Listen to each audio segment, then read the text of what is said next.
कैसा हो अगर कभी आसमान में दो सूर्य निकल आएं? कैसा हो यदि आप कृत्रिम पंख लगाकर आसमान में पंछियों की तरह उड़ान भर सके? कैसा हो अगर कभी आसमान से कांच के टुकड़े बरसने लगे तो कभी चट्टानों के टुकड़े? ये सब सिर्फ कहने की बात नहीं है। ब्रह्मांड हमारी कल्पना से कहीं अधिक बड़ा और कहीं अधिक हैरान करने वाला है।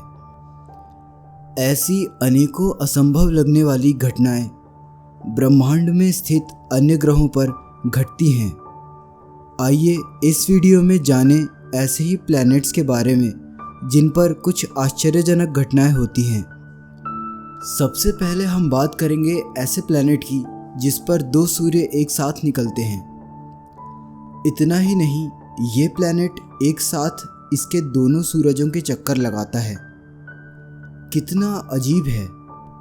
केपलर 16 नाम के इस प्लैनेट पर अगर आप पहुँचे तो आपकी दो अलग अलग परछाइयाँ भी बनेंगी। दूसरा इम्पॉसिबल लगने वाला प्लैनेट है GJ1214b। इस प्लैनेट का पूरा सरफेस पानी से ढका हुआ है।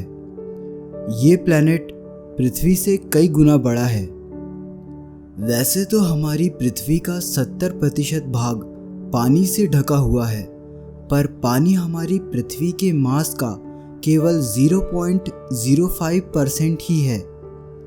पृथ्वी का बाकी सारा मास ठोस यानी सॉलिड है, जबकि GJ1214b ग्रह का 10% मास पानी है और इस प्लैनेट का पूरा सरफेस पानी से ढका हुआ है। इस इक्वेशन के हिसाब से इस ग्रह पर समुद्र की एवरेज डेप्थ सैकड़ों किलोमीटर है, जबकि धरती पर समुद्र केवल 11 किलोमीटर तक ही गहरा है।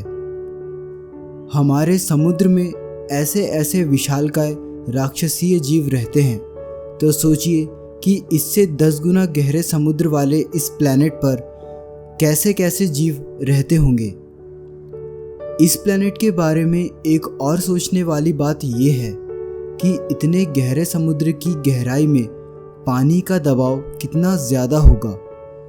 साइंटिस्ट्स के अकॉर्डिंग इसकी गहराई में प्रेशर इतना इंटेंस होगा कि इसकी वजह से पानी भी कंप्रेस होकर आइस 7 यानी एक तरह की बर्फ़ का रूप ले लेता है।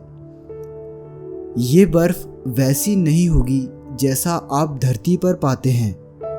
ये बिल्कुल भी ठंडी नहीं होगी, पर फिर भी ये सॉलिड फॉर्म में होगी। इस तरह की बर्फ धरती पर नहीं हो सकती। ना ही ऐसा ब्रह्मांड में कहीं और पॉसिबल है जब तक किसी और प्लैनेट पर इतनी भारी मात्रा में पानी मौजूद हो। अब चलते हैं तीसरे प्लैनेट पर। पृथ्वी पर अक्सर बेहद खराब मौसम हो जाता है, जिससे जनजीवन अस्त व्यस्त हो जाता है, पर पृथ्वी का वातावरण संसार के अन्य ग्रहों की तुलना में बहुत ही सामान्य है। हमारा अगला प्लैनेट है कोरोट 7b, जिसके वातावरण पर हमेशा भीषण तांडव मचा रहता है। इस ग्रह पर पत्थरों की बारिश होती है, जिस कारण इसके एटमॉस्फेयर को सबसे खतरनाक माना गया है।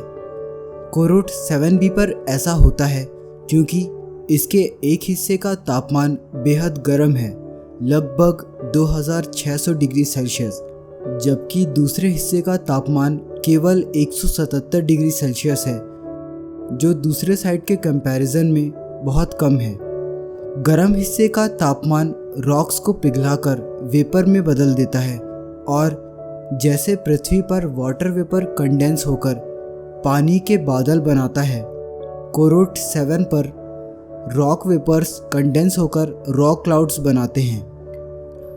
जब ये रॉक क्लाउड्स ठंडे हिस्से में पहुंचते हैं तो पत्थर बनकर बरस पड़ते हैं। है ना ये प्लैनेट बेहद अजीब। इससे पहले कि आप ऐसा सोचें, हम आपको अगले प्लैनेट से मिलवाएंगे जो इससे भी ज़्यादा अजीब है। ये है HD 189773b, जो हमसे 63 लाइट ईयर्स दूर है। ये जुपिटर से थोड़ा बड़ा है और दूर से देखें तो एक खूबसूरत प्लैनेट नज़र आता है। ये प्लैनेट ऐसा इसलिए दिखता है क्योंकि इसके एटमॉस्फेयर में सिलिकेट पार्टिकल्स भारी मात्रा में हैं। इस सिलिकेट से कांच का निर्माण होता है। इस प्लैनेट पर तूफान 5400 मील प्रति घंटे की रफ्तार से चलते हैं, यानी 2 किलोमीटर प्रति सेकंड, यानी साउंड की स्पीड से 7 गुना ज़्यादा तेज़।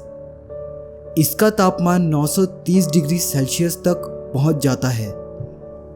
लेकिन उससे भी खतरनाक बात यह है कि इस पर कांच की बरसात होती है, वो भी तूफान की स्पीड से। ये इतना खतरनाक और डरावना है कि अगर ये तूफान धरती पर आ जाए तो इक्वेटर से मात्र 5 घंटे और 33 मिनट में पृथ्वी का एक चक्कर लगा लेगा और तूफान के बाद सिर्फ कांच के टुकड़े ही नजर आएंगे। हालांकि ये तूफान भी अब तक के देखे गए सबसे तेज तूफान के आगे फीका पड़ जाता है। ये तूफान आता है हमारे अगले प्लैनेट HD 189733b पर, जो एक गैस प्लैनेट है जिसका एक सिरा हमेशा उसके स्टार की तरफ रहता है। इस हिस्से पर टेम्परेचर 966 डिग्री सेल्सियस तक पहुंच जाता है और दूसरे हिस्से का तापमान 688 डिग्री सेल्सियस होता है। सवाल ये उठता है कि डार्क साइड पर भी इतना अधिक तापमान कैसे है? इसका जवाब है बेतहाशा तेज़ गति से चलने वाले तूफान, जिनकी रफ्तार है 22,000 मील प्रति घंटा, यानी 10 किलोमीटर प्रति सेकंड, साउंड की स्पीड से 29 गुना ज़्यादा। कंपैरिजन के लिए बता दें कि धरती पर रिकॉर्डेड सबसे तेज़ तूफान की गति 301 मील प्रति घंटा थी, जो इस ग्रह के तूफान से 73 गुना कम थी। अगर आप एक पतंग बन जाएं और इस तूफान के साथ उड़ें तो 1 घंटे में धरती का एक चक्कर लगा लेंगे। हालांकि ब्रह्मांड में इससे भी ज़्यादा इंटरेस्टिंग प्लेसेस हैं। शायद आपने टाइटन का नाम सुना होगा। जैसे चांद धरती के चक्कर लगाता है, टाइटन शनि यानी सैटर्न ग्रह के चक्कर लगाने वाला एक नेचुरल सैटेलाइट है। इसका एटमॉस्फेयर इतना डेंस है कि इसका सरफेस कैसा दिखता है ये हमें 2005 तक पता नहीं चल पाया था। इस पर एटमॉस्फेयर है, तालाब है, नदियां हैं और पृथ्वी की तरह इस पर बरसात भी होती है। पर तापमान है -179 डिग्री सेल्सियस, जिस वजह से पानी पत्थर की तरह ठोस है और मीथेन लिक्विड फॉर्म में पाई जाती है। नदियाँ और तालाब भी मीथेन गैस के ही बने हुए हैं, जो नेचुरल गैस का मुख्य कंपोनेंट होती है।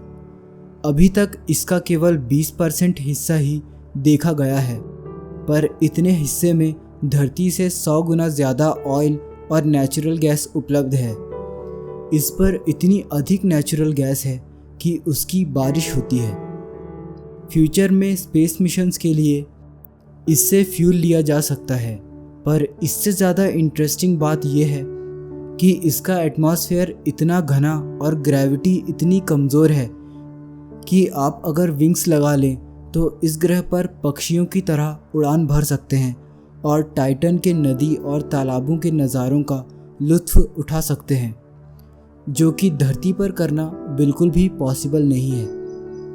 तो दोस्तों, इन इम्पॉसिबल कंडीशंस के बारे में आपका क्या सोचना है अपने कमेंट्स द्वारा ज़रूर बताएं।